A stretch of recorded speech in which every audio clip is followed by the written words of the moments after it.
오늘 말씀은 우리의 구원은 끝까지 하나님께 있습니다. 믿으시길 바랍니다. 우리는 이것을 믿어야만 우리는 신앙생활을 할 수가 있습니다. 우리는 보통 은혜를 받아야만 찬양할 수 있다고 이야기를 합니다. 그리고 문제가 완전히 해결되어야만 감사하려고 하는 그런 습성이 있습니다. 그런데 오늘 본문에 나오는 이 성경의 찬양은 다릅니다. 오늘 성경의 찬양은 이제 하나님께서 판결하셨다는 그 사실 때문에 바로 찬양을 드리고 있는 모습을 우리에게 보이고 있습니다. 여러분, 하나님께서 판결하셨다는 것은 마치 억울하게 재판을 기다리는 사람이 바로 판결문을 받아드는 순간에 하늘의 교회가 이렇게 이야기하는 것과 똑같습니다.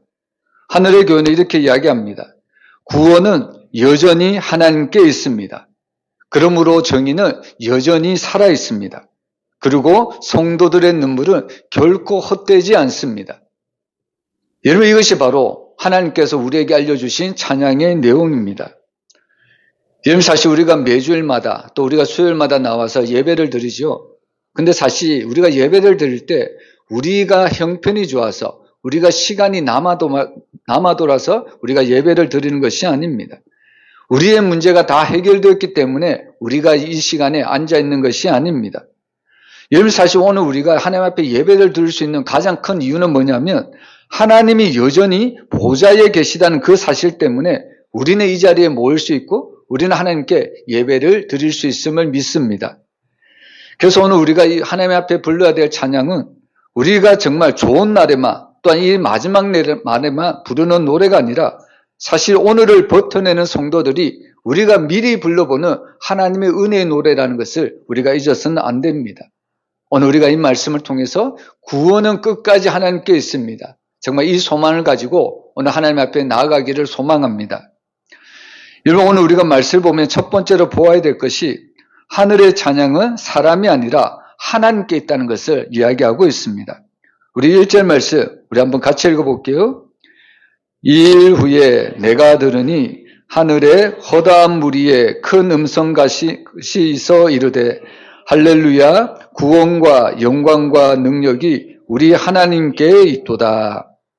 여기 보면 사도 요한은 보았다 이렇게 이야기하는 것이 아니고 먼저 들었다 이렇게 이야기하고 있습니다.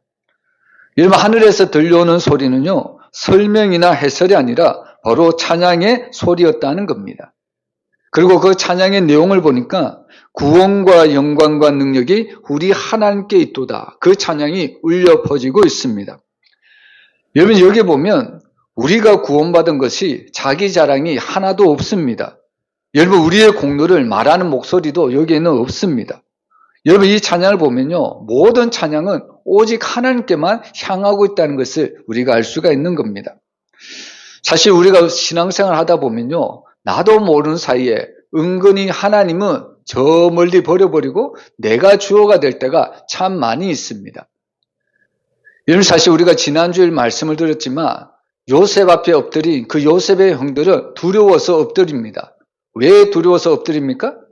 이 형들이 과거에 요셉에게 행한 그 잘못을 허물이 생각났기 때문입니다.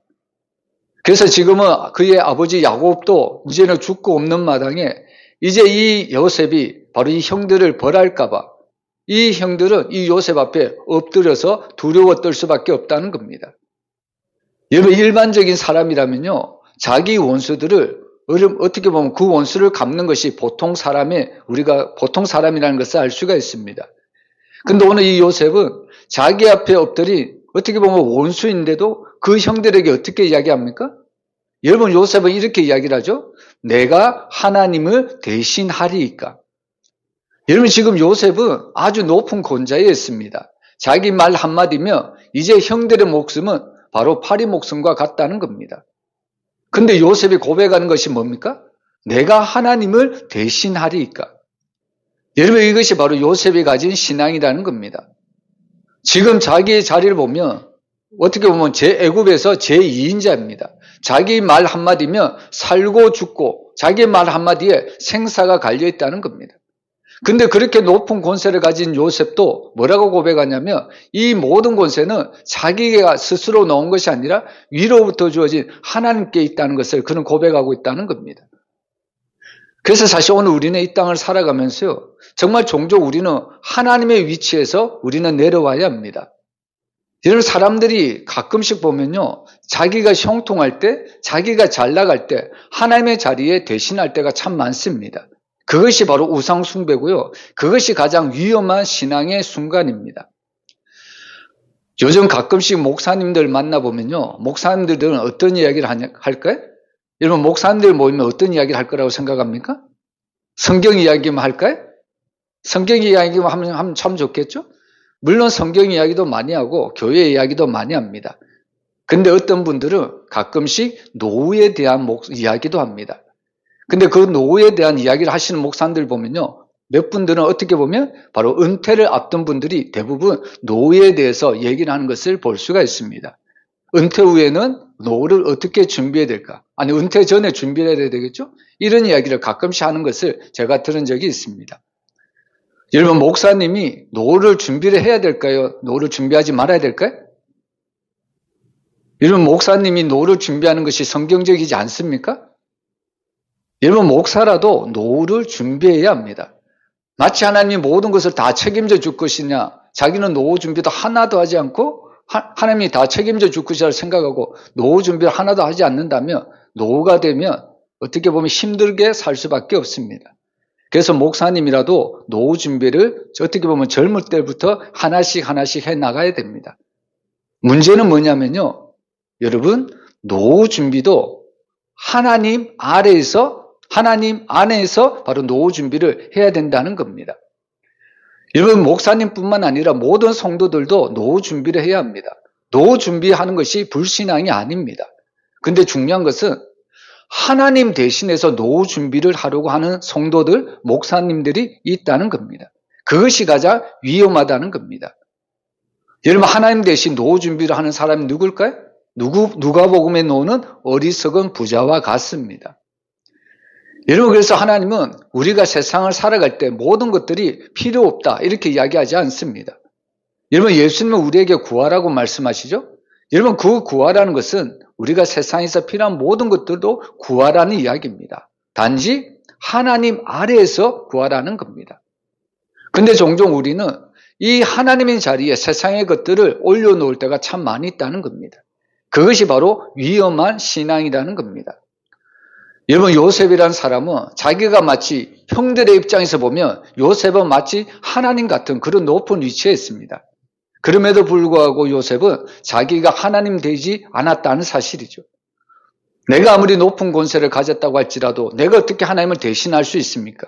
바로 이 말로 형들을 간곡한 말로 위로를 했다는 사실입니다. 그래서 사실 우리가 신앙생활 때 가장 위험한 것이 뭐냐면 가끔씩 내가 하나님 자리에 올라가려고 하는 그런 위험이 찾아올 때가 있습니다.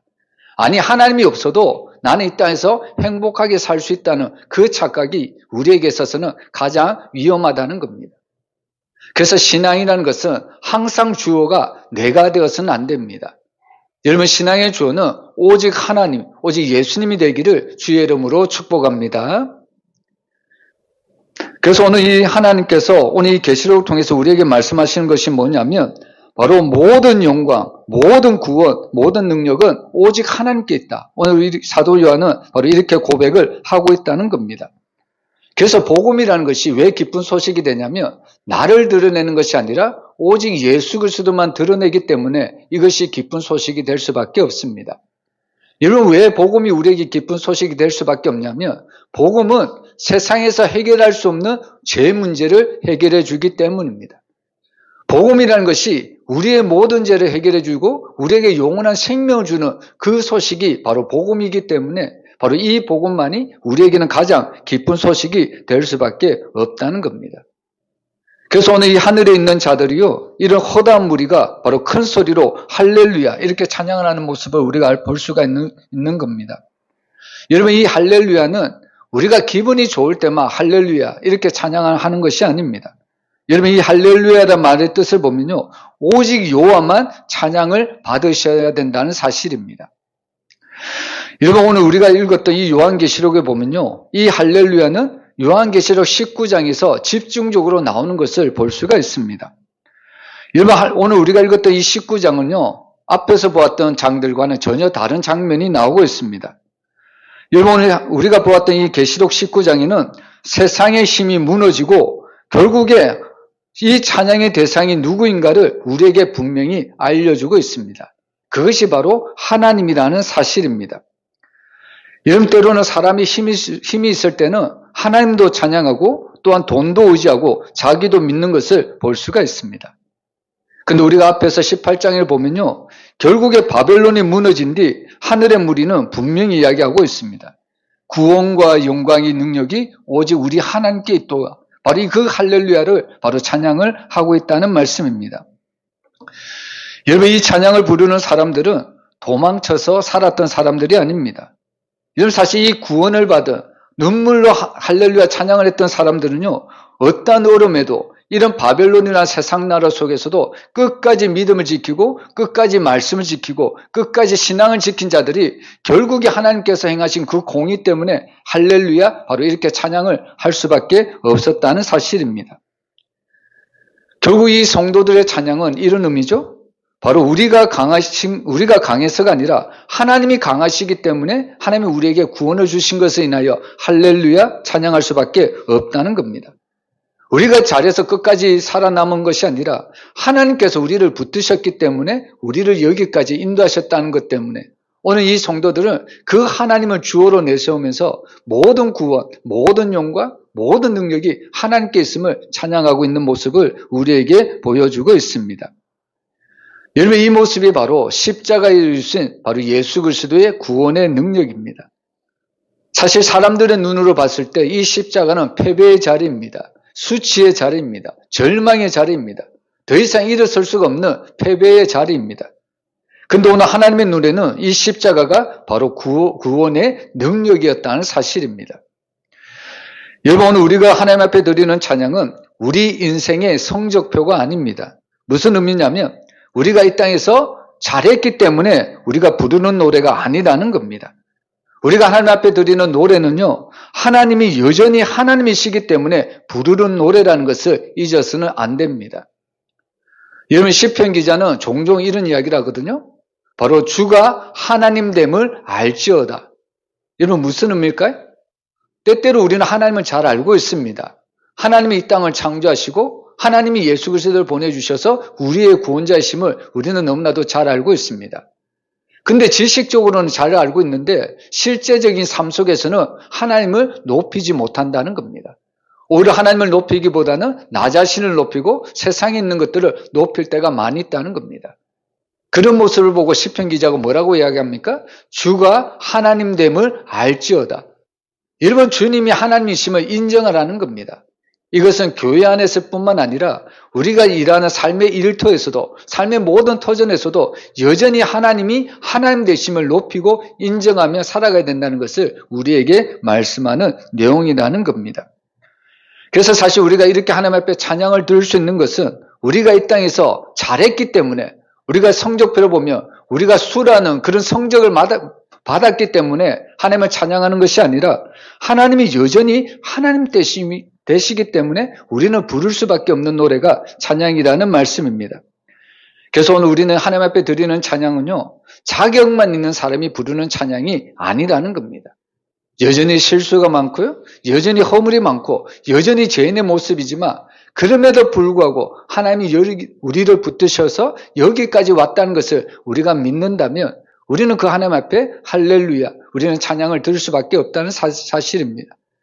우리 사랑하는 모든 성도들이 나를 구원해 주신 그 하나님 앞에 날마다 감사하며 주님만 높이는 그런 찬양을 들을 수 있는 믿음의 성도들이 되시기를 주의 이름으로 축복합니다. 그리고 오늘 두 번째로 볼 것은 여러분, 하나님의 심판은 복음의 기쁨이 된다는 것을 알 수가 있습니다. 우리 2절 말씀 우리 한번 같이 읽어봅니다.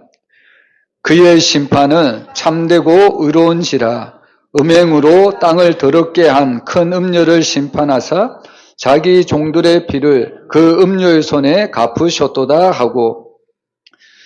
여러분, 사람들은 심판이라는 단어를 별로 좋아하지 않습니다. 심판이라는 단어를 들으면 뭔가 모르게 자기도 모르는 사이에 몸을 움츠러드는 것을 우리가 알 수가 있습니다. 사실 심판이라는 것은 무섭고 피하고 싶은 것이 바로 심판입니다. 근데 놀랍게도 오늘 2절에 보면요. 여러분 오늘 2절에서는 하나님께서 정말 하나님께서는 찬양을 정말 하나님께 드리는데 그 하나님께 드리는 찬양의 내용이 무엇인가를 보았더니 바로 하늘은 그 심판을 이유로 찬양을 하고 있다는 사실입니다. 인간으로서는 도무지 이해가 되지 않죠? 기쁨이 있어야 하나님을 우리는 찬양할 것 같은데 오히려 심판 때문에 하늘에서는 찬양이 울려 퍼지고 있다는 사실입니다. 여러분 이것이 바로 복음이 우리에게 가져다주는 정말로 엄청난 놀라운 소식입니다. 여러분 사실 왜 심판이 하나님께 대한 찬양의 근거가 될 수밖에 없냐면 하나님의 심판은 바로 감정의 폭발이 아니라 바로 의로움의 완성이기 때문입니다.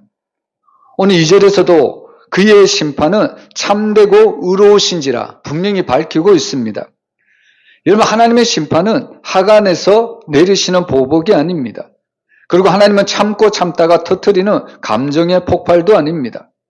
여러분 하나님의 심판은 어떤 의미가 있냐면 끝까지 미뤄졌던 하나님의 공의, 하나님의 정의의 완성이 바로 심판으로 이루어진다는 말씀입니다. 우리가 세상을 살 때도 여러분 세상에서는 종종 정직한 사람이 손해를 보고요. 악한 사람이 웃을 때가 있습니다. 근데 하나님은 마지막 때가 되면 그 불균형을, 그런 불공정한 세상을 그대로 내버려 두지 않으십니다. 바벨론은 성도를 유혹하고 또 성도들을 짓밟고 바로 바벨론은 피 흘리게 만들었던 모든 세상의 구조입니다. 근데 하나님께서는 마지막 날이 되면 결국 바벨론이라는 그 세상의 그 모든 세상의 거짓된 구조들을 완전히 심판하심으로 하나도 이 땅에 남지 않겠다고 그 공의의 심판을 말씀하고 있다는 사실입니다. 여러분 우리가 한번 생각해 보면요. 억울한 누명을 쓰고 오랜 세월을 견뎠던 사람이 마침내 무죄 판결을 받는 그 장면을 한번 떠올려 보시길 바랍니다. 여러분 그렇게 누명을 쓰고 그리고 마지막 날에 판사가 그 누명에 대해서 무죄라고 선고를 한다면 여러분 이 사람에게는 그 소식이 너무나도 기쁘고 너무나도 복된 소식이 될 수밖에 없습니다. 여러분 그 사람에게서 이 소식이 복된 소식이 될 수밖에 없는 이유는 누군가 벌을 받았기 때문이 아니라 바로 진실이 바로 정의롭게 드러났기 때문입니다. 여러분 하나님의 심판도 마찬가지입니다. 하나님의 심판은 바로 잔인함이 아니라 바로 진실이 묻혀지지 않았던 하나님의 공의라는 것을 우리가 깨달을 수가 있다는 말씀입니다. 그래서 이 하늘에서는 이 하나님의 심판이 공의롭게 정의롭게 이루어졌다는 사실 때문에 바로 하늘에서는 하나님의 심판에 대해서 찬양을 드리고 있다는 겁니다. 그리고 또 이 하나님의 심판은 어떤 의미가 있냐면 바로 성도의 눈물을 기억하셨다는 선언입니다. 오늘 2절에 보면요. 자기 종들의 피를 그 음료의 손에 갚으셨도다 이렇게 이야기하고 있습니다. 여러분 이 말씀은 무슨 의미냐면 하나님은 성도의 눈물을 한순간도 잊지 않으신다는 말씀입니다. 우리가 가끔 세상에 보면요. 억울한 죽음이 사고로 정리될 때가 있고 또 눈물은 불운으로 치부될 때도 있습니다. 근데 하나님 앞에서는 하나님 앞에서 흘렸던 그 모든 성도들의 눈물은 어느 희생도 어느 눈물도 하나님의 기억에서 절대로 사라지지 않는다는 사실입니다. 그래서 오늘 이 말씀은 하나님의 심판은 바로 상처 입은 모든 성도들에게 내 눈물이 헛되지 않았다는 하늘의 응답임을 믿으시길 바랍니다. 그래서 오늘 이 하나님께서는 그 응답으로 3절 말씀에 보면 두 번째로 할렐루야니 그 연기가 세세토록 올라갔다고 이야기를 하고 있습니다. 여러분 구약에서 이 연기가 바로 하늘로 올라갔다는 것은 무슨 의미냐면 판결이 완전히 끝났다는 의미입니다. 더 이상 하나님의 판결을 내리셨기 때문에 누구도 이 판결을 뒤집을 수가 없다는 이야기입니다. 여러분 다시 말해서 성도를 울리던 이 세상의 잘못된 모든 구조는 결국에 하나님의 심판으로 철저히 사라지고 만다는 것을 두 번 다시 이 땅의 모든 세상의 구조는 사라지고 만다는 것을 우리에게 이렇게 표현을 하고 있다는 사실입니다. 그래서 오늘 우리는 이 하늘의 심판이 우리에게는 두 가지 측면에서 너무나도 중요합니다. 바로 하나님의 공의가 그대로 실현되었다. 그리고 이 땅에서 하나님을 믿는 믿음 때문에 때로는 성도가 눈물을 흘릴 수 있지만 그러나 하나님은 그 눈물을 외면하지 않으셨다는 겁니다. 반드시 그 성도들의 그 모든 눈물을 기억하시고 갚아주신다는 내용이 하나님의 심판으로 바로 이렇게 나오고 있다는 사실입니다.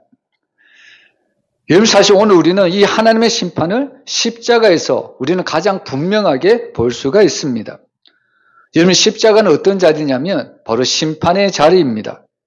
근데 십자가는 죄에 대한 심판의 자리이면서 동시에 이 십자가는 죄인을 살리는 바로 구원의 자리라는 것을 잊어서는 안 됩니다. 여러분, 십자가는 바로 나의 죄를 대신해서 예수님께서 그 모든 죄를 담당하셔서 바로 죽으셨다는 사실입니다. 근데 놀랍게도 그 십자가에서 예수님은 나의 죄를 대신해서 죽으셨지만 다시 3일 만에 부활하심으로 모든 사람들에게 새로운 생명, 영원한 구원을 여신 자리가 바로 십자가라는 자리라는 말씀입니다. 그래서 사실 오늘 우리는 이 하나님의 가장 큰 심판이 십자가에서 이루어졌다면요, 우리는 이렇게 생각을 해야 합니다. 여러분, 하나님의 심판이 없었다면 은혜도 값살 수밖에 없다는 겁니다. 사실 하나님의 심판이 있었기에 하나님의 은혜는 더욱더 깊어졌다는 겁니다. 여러분, 만약에 하나님의 심판이 없이 내가 구원을 받았다, 이렇게 한번 생각을 해보세요. 여러분, 그 은혜가 깊이 생각할 수가 있겠습니까? 그 은혜가 나에게 깊이 다가올 수 있을까요? 여러분, 그 하나님의 심판이라는 것을 우리가 기억할 때 그 심판을 내가 받아야 되는 것이 마땅한데 그 심판을 내 대신 예수님이 받으셨다는 것을 내가 받아들여야만 예수님이 흘린 보혈이 얼마나 깊고 얼마나 큰 은혜가 되는지 우리가 그때서야만 우리가 깨달을 수가 있다는 사실입니다. 여러분, 우리가 찬송가 305장 나 같은 죄인 살리신, 우리가 그 찬양을 부르지만요, 그냥 부르는 찬양하고 나 같은 죄인을 살리신 그 은혜를 깊이 묵상하고 부르는 성도들의 찬양하고는 어떻게 보면 하늘과 땅 차이의 찬양이라는 것을 저는 느낄 수가 있습니다. 그래서 정말 이 심판이라는 자리가, 이 십자가의 자리가 우리가 그 자리까지 들어가야만 하나님의 은혜가 얼마나 깊고 얼마나 놀랍고 얼마나 크다는 것을 우리가 깨달을 수가 있다는 말씀입니다. 그래서 복음이라는 것이 그 심판을 통하여 하나님께서 나에게 구원을 주셨다는 그 사실 때문에 우리는 하나님 앞에 감사하며 기뻐하며 하나님께 영광을 돌릴 수밖에 없다는 사실입니다. 여러분, 오늘 이 하나님의 심판이 우리에게는 은혜가 되고 이 하나님의 심판이 우리에게는 구원이 되는 줄 믿으시길 바랍니다. 그리고 우리가 세 번째로 볼 것은, 여러분, 참된 예배는 하나님의 주권 앞에 엎드리는 겁니다. 우리 4절 말씀 우리 한번 같이 읽어보겠습니다. 또 24장로와 내 생물이 엎드려 보좌에 앉으신 하나님께 경배하여 이르되 아멘 할렐루야 하니, 여기 보면 가장 존귀한 자들이 나오죠. 24장로, 내 생물이 나오고 있습니다. 여러분, 이 자들을 한마디로 이야기하면 천상의 존재입니다. 거룩한 존재입니다. 이 존재들이 하나님 앞에, 하나님의 보좌 앞에 엎드려 바로 경배와 찬양을 드리고 있다는 사실입니다. 여러분, 이들이 근데 오늘 취한 자세를 보면요, 그들이 하나님 앞에 서 있는 것이 아니라 바로 엎드리고 있는 모습을 우리에게 보여주고 있습니다. 우리는 이것을 통해서 무엇을 할 수 있냐면요, 아무리 천상의 영적인 존재들조차도 하나님 앞에 서서는 우리가 감히 설 수가 없다는 겁니다.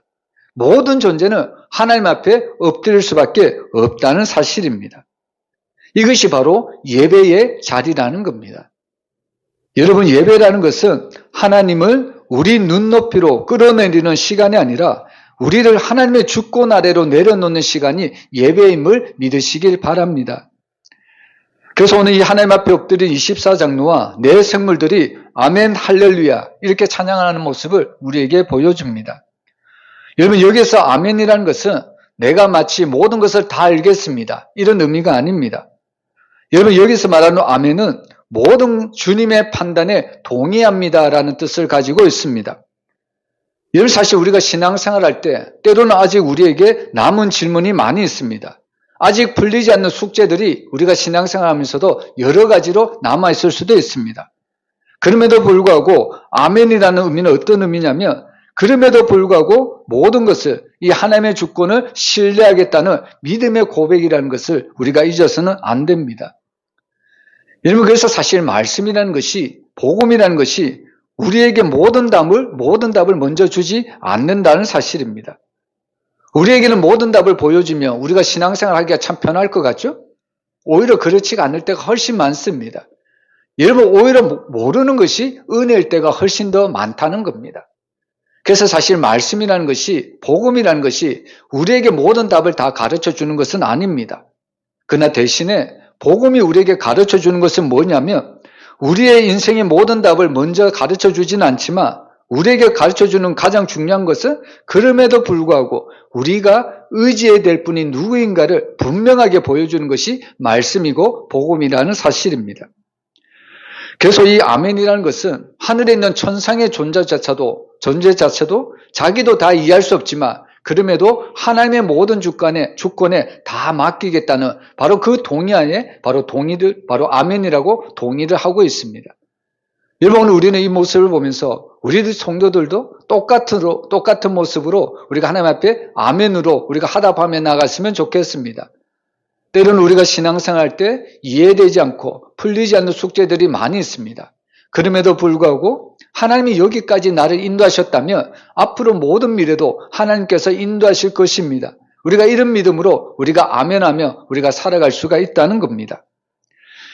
여러분, 결국에 이 하늘에 있는 존재들이 아멘으로 화답했을 때 5절에 보면 놀란 일들이 나오는데요. 우리 5절 말씀 우리 한번 같이 읽어보겠습니다.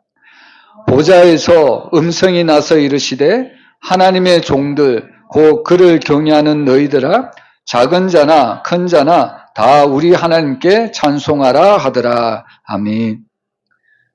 여러분, 처음에는 복음을 우리가 듣고 예배 자리에 누가 있는가 봤더니 하늘의 천상의 존재 24장로와 네 생물이 하나님 앞에 예배를 드리고 있는 장면을 보았습니다. 우리가 이 장면을 보면 자칫하면 그렇지, 하나님께 예배한 자는 아무 죄도 없는 사람들이, 거룩한 사람들이 하나님께 예배할 수 있겠지. 나 같은 죄인이 어떻게 하나님 앞에 예배할 수 있어? 그러면서 예배를 어떻게 보면 무수하거나 예배 자리를 떠날 수도 있다는 겁니다. 그런데 오늘 하나님은 5절에서 분명히 이야기를 하죠. 오늘 5절 말씀 다시 보면 보좌에서 음성이 나서 이르시되 하나님의 종들 곧 그를 경외하는 너희들아 작은 자나 큰 자나 다 우리 하나님께 찬송하라 하더라. 여러분, 여기서 보면 하나님은 예수 그리스도를 통하여 구원받은 모든 종들을 하나님께 불러 모으시고 예배하고 있다는 것을 우리에게 가르쳐주고 있습니다. 여러분, 여기 보면 예배의 대상이 연약한 자도 실패한 자도 말없이 보태온 자도 모두 예배의 자리로 부르고 있습니다. 그래서 사실 예배라는 것은 하나님의 부르심에 응답이 참된 예배라는 것을 잊어서는 안 됩니다. 우리가 요한복음에 보면 하나님은 누구를 찾으십니까? 여러분, 하나님은 예배하는 자를 찾으신다고 말씀하고 있습니다. 문제는 뭘까요? 하나님의 그 부르심에 응답을 하느냐, 응답을 하지 않느냐, 여기에 차이가 있다는 겁니다. 여러분, 하나님은 그 부르심에 응답하는 자의 모든 예배를 바로 기뻐 받으신다는 사실입니다. 여러분, 우리는 하나님 앞에 이런 예배를 드려야 합니다. 하나님의 부르심에, 때로는 나의 삶의 환경에 관계없이, 나의 상황에 관계없이 하나님이 나를 예배자로 불러주셨다면 나는 그 자리에 엎드려서 나를 구원하신 그 하나님 앞에 경배와 찬양을 올려드려야 된다는 말씀입니다. 여러분, 사실 예수님도 그랬죠? 예수님의 십자가에 앞두고 겟세마네 동산에서 마지막 기도가 내 뜻대로 마옵시고 아버지의 뜻대로 되기를 원합니다. 여러분, 이것이 바로 참된 예배의 바로 본분이라는 것을 우리가 잊어서는 안 됩니다. 여러분, 예배라는 것은 나의 의지를 내려놓고요, 나의 모든 것을 다 내려놓고 모든 것들이 하나님의 뜻대로, 하나님의 결단대로, 하나님의 말씀대로 이루어지는 것이 참된 예배의 바로 중요성이라는 말씀입니다. 그래서 오늘 이 말씀을 보면요, 큰 자나 작은 자나, 앞에서 보았지만 천상에 있는 모든 존재도 하나님 앞에 예배를 드려야 되지만 마땅히 이 땅을 살아가는 지상의 성도들도 하나님의 부르심에 응답하여 바로 예배를 드려야 된다는 것을 우리에게 가르쳐주고 있습니다. 그리고 그 예배라는 것은 우리가 교회에 모여서 함께 모여 예배를 드리는 것도 하나님께 예배도 되지만 더욱 중요한 것은 우리가 삶의 자리에서 흩어져서 그 삶의 자리에서 일하는 그 모든 삶의 방식이 바로 예배라는 것을 잊어서는 안 됩니다. 하나님께서는 교회 안에서도 우리의 예배를 받으시지만 우리의 삶의 일터에서 드리는 그 모든 삶의 예배도 받으신다는 사실입니다. 그래서 모든 성도들은 하나님이 기뻐하시는 그 예배자로 날마다 세워져야 된다는 말씀입니다. 여러분, 우리가 이 말씀을 듣고 오늘 우리가 말씀을 정리해 보면요. 여러분, 하나님이 여전히 보좌에 계심을 믿는 자들은 하나님 앞에 찬양을 드릴 수밖에 없습니다. 여러분, 하나님께 찬양을 드릴 수 있는 이유는 바로 구원은 사람에게서 나오는 것이 아니라 바로 심판은 하나님께 맡겨졌고 또 예배는 그분의 주권 앞에 엎드리는 자리라고 우리에게 알려주고 있습니다. 그래서 사실 예배라는 것은 우리의 삶의 그런 환경보다는 우리의 삶에 임하신 그 하나님의 임재에 대한 고백이 우리의 찬양이 되어야 되고 우리의 기도가 되어야 되고 우리의 예배가 되어야 될 줄로 믿습니다. 여러분, 오늘 계시록 19장에서는요. 계시록 18장하고는 아주 급반적으로 오늘 19장을 우리가 나오고 있는데요. 18장까지 보면요. 세상 나라 바벨론의 심판을 이야기하고 있습니다. 그것만 보면 이제 이 세상은 모든 것이 끝났다고 더 이상 소망이 없을 것이라고 생각하는데 완전히 대반전이 이루어서 오늘 본문은 이제는 너희가 구원받은 너희가 하늘에서 장차 구원과 능력과 하나님이 우리에게 주신 은혜를 찬송하게 될 것이라고 우리에게 약속하고 있습니다. 여러분, 우리의 삶이 앞으로 얼마 남을지는 아무도 모릅니다. 그러나 중요한 것은 우리의 남은 삶 동안 나를 구원해 주신 그 하나님 앞에 날마다 감사하며 찬양하며 능력으로 주님 앞에 구원의 찬양을 날마다 드렸으면 좋겠습니다. 여러분, 이 구원의 찬양이 날마다 우리 교회 위에 또 우리의 삶의 터전 위에 날마다 울려 퍼지시기를 주의 이름으로 축원합니다.